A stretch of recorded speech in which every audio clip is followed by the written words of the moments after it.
नमस्कार दोस्तों, आप सभी भाइयों का स्वागत है आइडियल वीडियो चैनल पर। मेरा नाम है अरविंद धामा। देखिए दोस्तों, जैसे जैसे सिस्टम आगे बढ़ रहे हैं तो जो मैदानी राज्य हैं पंजाब, हरियाणा, दिल्ली, पश्चिमी उत्तर प्रदेश, राजस्थान के उत्तरी भाग, यहाँ पर उत्तर पश्चिमी हवाएं का जो कब्जा है वो फिर से हो रहा है।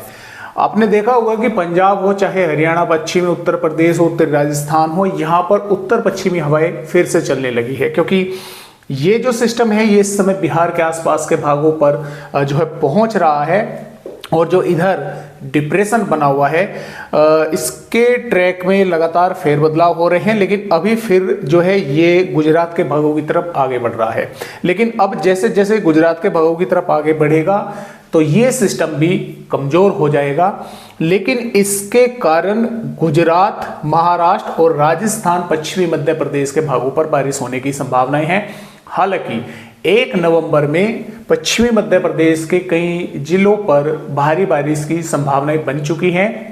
और इसके अलावा मैं आपको बता दूं कि लगभग 4 नवंबर के आसपास एक थोड़ा स्ट्रॉन्ग WD भारत के पहाड़ी राज्यों पर आएगा, लेकिन उसका जो असर है पंजाब, हरियाणा, दिल्ली और उत्तरी राजस्थान, पश्चिमी उत्तर प्रदेश के भागों पर ज़्यादा दिखाई नहीं देगा, क्योंकि वो जो सिस्टम है WD है वो ऊपर से निकलेगा।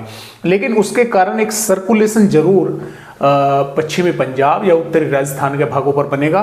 तो एक बार फिर से जो ये उत्तर पश्चिमी हवाएं हैं ये पूर्वी हो जाएंगी, तो ऐसा लगेगा एक बार को कि हाँ मौसम बिगड़ सकता है, लेकिन ज़्यादा जो है यानी कि बादल वगैरह ही दिखाई दे सकते हैं। थोड़े बहुत भागों पर बूंदाबांदी हो सकती है। ज़्यादा जो WD है उसके कारण बारिश की संभावना नहीं है, क्योंकि वो ऊपर से निकलेगा। अब ये सिस्टम लगातार बढ़ रहा है, आगे कमजोर हो चुका है। अभी तो फिलहाल वेल मार्क सिस्टम है, लेकिन ये कभी भी अब से लो प्रेशर एरिया की श्रेणी में पहुंच सकता है। तो इस तरह से भारत के राज्यों पर जो है मौसमी सिस्टम बने हुए हैं, यानी कि जो ये डिप्रेशन है इसके कारण राजस्थान और पश्चिमी मध्य प्रदेश, महाराष्ट्र, गुजरात के भागों पर बारिश है। और देखिए गुजरात के भागों पर काफ़ी भाइयों के कमेंट है कि सर पिछले 4-5 दिनों से बारिश की गतिविधियां लगातार चल रही है, रुकने का नाम ही नहीं ले रही हैं, खासतौर से जो कि तटवर्तीय भाग है, क्योंकि इसका मॉइस्चर लगातार यहाँ पर पहुँच रहा है और लगातार बारिश कर रहा है। जो अंदरूनी भाग है वहाँ पर भले ही बारिश नहीं हो रही हो, लेकिन बादल जो हैं वहाँ पर भी छाए रहते हैं पूरा दिन पूरी रात, तो वहाँ पर भी धूप के जो दर्शन हैं वे काफ़ी दिनों से नहीं हो पा रहे हैं। तो अब ये धीरे धीरे आगे बढ़ रहा है और कमज़ोर भी ये लगातार हो रहा है। और जो बारिश की गतिविधियां हैं भारत के राज्यों पर लगभग 2-3 नवंबर के बाद में, जैसे ये सिस्टम आगे बढ़ जाएगा 2-3 नवंबर से लगभग इन राज्यों पर भी मौसम साफ हो जाएगा। बस कुछ ही गिने चुने पूर्वी भागों पर बारिश रहेगी, और इसके कारण सिर्फ इन पश्चिमी भागों पर बारिश होने की संभावना है, क्योंकि जो ऊपर से उत्तर पश्चिमी हवाएं आ रही हैं वे इस सिस्टम को ऊपर तो बढ़ने ही नहीं देंगी, वे लगातार इसको नीचे की तरफ पुश करेंगी। तो बस सिर्फ इन राजस्थान के दक्षिणी भागों के साथ साथ पश्चिमी मध्य प्रदेश और महाराष्ट्र तक ही इसकी बारिश सीमित होकर रह जाएगी। और उसके बाद में जब WD आएगा 4 नवंबर के आसपास, तो उसके कारण फिर से एक बार यहाँ पर पूर्वी हवाएं जो है वे चलेगी। तो इस तरह से दोस्तों अपडेट है, और मैं आपको थोड़ा सा यहाँ पर इस सिस्टम का ट्रैक भी दिखला दूँ। देखिए अब फिर जो है गुजरात के भागों की तरफ आगे बढ़ रहा है। अभी फिलहाल डिप्रेशन बना हुआ है, लेकिन जल्द ही ये भी वेलमार्क सिस्टम या लो प्रेशर एरिया में तब्दील हो जाएगा, कमज़ोर हो जाएगा। और इस तरह से गुजरात के भागों से होता हुआ जैसे जैसे अंदर आएगा ये काफ़ी कमज़ोर हो जाएगा, सर्कुलेशन बन जाएगा यहाँ तक पहुँचते पहुँचते, और फिर ये निष्क्रिय हो जाएगा। तो इन्हीं भागों पर बस इसका असर दिखाई देगा। तो आइए देखते हैं कि आने वाली 1 नवंबर में भारत के किन किन राज्यों पर बारिश होने की संभावनाएं हैं। देखिए दोस्तों, 1 नवंबर की वेदर रिपोर्ट है। जो तूफान था ये आगे पहुंच जाएगा पूर्वोत्तर राज्यों पर। अभी फिलहाल यहाँ के आसपास है ये, और यहाँ से इस तरह से बिहार के भागों की तरफ आगे बढ़ रहा है। तो आज रात्रि में बिहार पर भी अच्छी खासी बारिश होगी, लेकिन कल की अगर बात करें 1 नवंबर की, तो बिहार के वैसे तो ज़्यादातर भागों पर बादल दिखाई देंगे, कहीं पर हल्के तो कहीं पर घने। कुछ भागों पर बारिश होने की संभावनाएं भी इक्का दुक्का भागों पर रहेगी।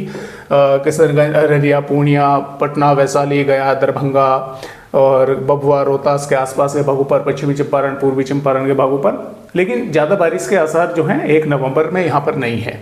पश्चिम बंगाल के भागों पर कई स्थानों पर मध्यम से तेज बारिश होगी और पूर्वोत्तर राज्यों पर अरुणाचल प्रदेश, असम, मेघालय के भागों पर भारी बारिश की चेतावनी है और उड़ीसा के तटवर्ती भागों पर बारिश होने की संभावना है। झारखंड पर भी बादल दिखाई देंगे, कुछ स्थानों पर बारिश देखने को मिल सकती है।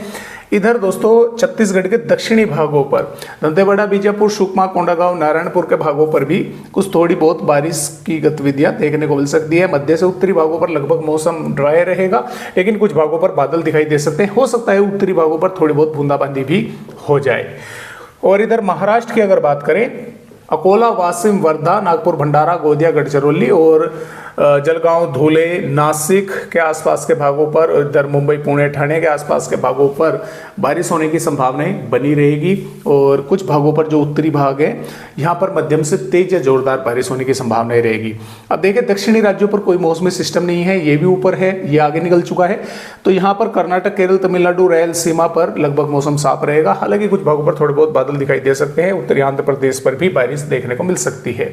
गुजरात की अगर बात करें, अहमदाबाद से लगाकर छोटा उदेपुर, नर्मदा, सूरत, तापी, वलसाड, दमनदीप, दादर नगर हवेली, दंग, तापी के भागों पर यहाँ पर कई स्थानों पर और इधर राजकोट, बोहतात, पोरबंदर के भागों पर, आनंद के भागों पर कई स्थानों पर यहाँ पर बारिश होने की संभावनाएं हल्की से मध्यम की और या मध्यम से तेज की रहेगी। कुछ भागों पर जोरदार बारिश भी होने की संभावना है, यानी कि भारी बारिश जैसी गतिविधियां भी कुछ भागों पर हो सकती है। कच्छ के भी ज्यादातर भागों पर बारिश यानी कि देखने को मिलेगी और तेज हवाएं इन भागों पर चलने की संभावनाएं रहेगी।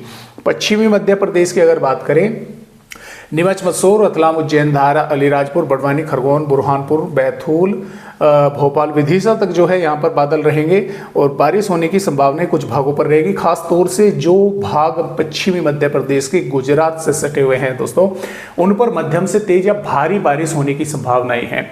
और इसके अलावा जो भिंड, ग्वालियर, मुरैना, दतिया, श्योपुर, शिवपुरी, टीकमगढ़, छतरपुर, पन्ना, सतना, रीवा, सिद्धि, उमरिया, शहडोल, अनूपपुर, डिंडोरी, मंडला, बालाघाट, नरसिंहपुर के भाग हैं, यहाँ पर लगभग मौसम जो है ड्राई रहेगा, लेकिन कुछ भागों पर बादल यहाँ पर भी दिखाई देंगे। ऐसा नहीं है कि यहाँ पर पूरी तरह से धूप निकली रहेगी, धूप भी कुछ भागों पर देखने को मिलेगी, लेकिन बादल भी यहाँ पर पहुंचते रहेंगे क्योंकि यहाँ से मॉइस्चर जो है इस तरह से मध्य प्रदेश के भागों से होकर आगे बढ़ रहा है।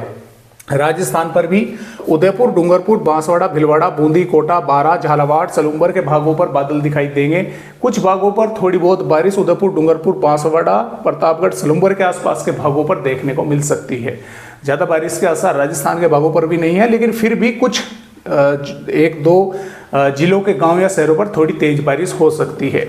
राजस्थान के बाकी भागों पर जैसलमेर, जोधपुर, बीकानेर, चूरू, झुंझुनू, अलवर, भरतपुर, धौलपुर, करौली, सवाई माधोपुर के भागों पर लगभग यहाँ पर मौसम साफ ही रहेगा, लेकिन कुछ भागों पर यहाँ पर भी बादल दिखाई दे सकते हैं, बहुत ही कम, काफ़ी ऊंचाई में। इसके अलावा उत्तर प्रदेश के भागों पर भी ज़्यादातर भागों पर मौसम साफ रहेगा, लेकिन सोनभद्र, प्रतापगढ़, प्रयागराज के साथ साथ और इधर मिर्जापुर, बलिया, गाजीपुर, चंदौली के भागों पर थोड़े बहुत बादल दिखाई देंगे। बादल तो वैसे महाराजगंज, कुशीनगर, देवरिया, बलिया के भागों पर भी दोस्तों दिखाई देंगे, लेकिन संभावना जो है इन दक्षिणी भागों पर है। और यहाँ से ललितपुर, झांसी, बांदा, चित्रकूट, प्रयागराज, प्रतापगढ़, भदोही के भागों पर भी बादल जो है दिखाई दे सकते हैं। यहाँ पर भी बारिश की संभावनाएं काफ़ी कम है। पश्चिमी उत्तर प्रदेश पर लगभग मौसम साफ रहेगा। पंजाब, हरियाणा, दिल्ली पर भी मौसम यानी कि साफ भी कह सकते हैं, ड्राई कह सकते हैं, यानी कि क्योंकि अब धीरे धीरे सर्दी का मौसम आ रहा है। टेम्परेचर अब जो ऊपर से उत्तर पश्चिमी हवाएं यहाँ पर चल रही हैं, ये टेम्परेचर को कम करेंगी, घटाएंगी, तो कुछ भागों पर थोड़े बहुत बादल बन सकते हैं। जम्मू कश्मीर, हिमाचल प्रदेश, उत्तराखंड के भागों पर भी लगभग मौसम ड्राई बना रहेगा। तो इस तरह से 1 नवंबर की वेदर रिपोर्ट है। 2 नवंबर में ये सिस्टम आगे निकल जाएगा। पूर्वी राज्यों पर चाहे बिहार हो, झारखंड, पश्चिम बंगाल, उड़ीसा के भागों पर थोड़े बहुत बादल ही दिखाई दे सकते हैं, बारिश की संभावनाएं नहीं है। लेकिन ये सिस्टम गुजरात के भागों के साथ साथ दक्षिणी राजस्थान, पश्चिमी मध्य प्रदेश, महाराष्ट्र, तेलंगाना के कई भागों पर बारिश करेगा और इधर पूर्वी मध्य प्रदेश तक भी बादल जो है इसके कारण दिखाई देंगे। और पंजाब, हरियाणा, दिल्ली, उत्तर प्रदेश पर वैसे मौसम ड्राई रहेगा, लेकिन कुछ भागों पर उत्तर प्रदेश पर भी बादल पहुंच सकते हैं। और यहाँ पर 3 नवंबर से बारिश की गतिविधियां थोड़ा राजस्थान के भागों पर बढ़ेंगी, गुजरात के भागों पर बढ़ेगी, पश्चिमी मध्य प्रदेश पर रहेंगी, महाराष्ट्र पर, तेलंगाना पर, आंध्र प्रदेश पर, पूर्वी राज्यों पर मौसम साफ रहेगा, ड्राई रहेगा और मैदानी राज्यों पर भी मौसम ड्राई रहेगा। 4 नवंबर से जो सिस्टम है यानी कि WD पहाड़ी राज्यों पर आएगा, यहाँ पर एक सर्कुलेशन बनेगा उसके कारण यहाँ पर फिर पूर्वी हवाएं चलनी शुरू होंगी। तो कुछ भागों पर देखिए यहाँ पर बादल दिखाई दे सकते हैं, क्योंकि ये WD जो है यहाँ से अगर नीचे से आता तो पूरे के पूरे मैदानी राज्यों पर बारिश करता, लेकिन ये निकल रहा है ऊपर से, तो यहाँ से होता हुआ जाएगा तो जम्मू, गिलगिट, लेह लद्दाख और जम्मू कश्मीर, हिमाचल प्रदेश के ही कुछ भागों पर बस सिर्फ बारिश होने की संभावना ही रहेगी, वो भी ज़्यादा बारिश की संभावना यहाँ पर भी नहीं रहेगी। और 5 अभी इन भागों पर बादल दिखाई देंगे और कुछ भागों पर थोड़ी बहुत बूंदाबांदी हो सकती है, पंजाब हरियाणा के भागों पर। और ये सिस्टम जो है जम्मू कश्मीर से फिर आगे निकल जाएगा और इधर पश्चिमी मध्य प्रदेश, पूर्वी राजस्थान, गुजरात, महाराष्ट्र और दक्षिणी राज्यों पर बारिश जो है दोबारा से लौट आएगी, क्योंकि यहाँ की जो हवाएं हैं वे यहाँ से इस तरह से इन पर चलनी शुरू होंगी। और उसके बाद में दोस्तों लगभग आप मान के चलें कि 6 पूरी तरह से मौसम जो पहाड़ी राज्य है, मैदानी राज्य है, मध्य है, पूर्वी है, यहाँ पर मौसम साफ हो जाएगा। सिर्फ महाराष्ट्र पर और दक्षिणी राज्यों पर ही बारिश होने की फिर संभावनाएं रहेगी। तो आज की वीडियो में दोस्तों बस इतनी ही जानकारी, एक नए अपडेट के साथ फिर मिलेंगे, तब तक के लिए नमस्कार।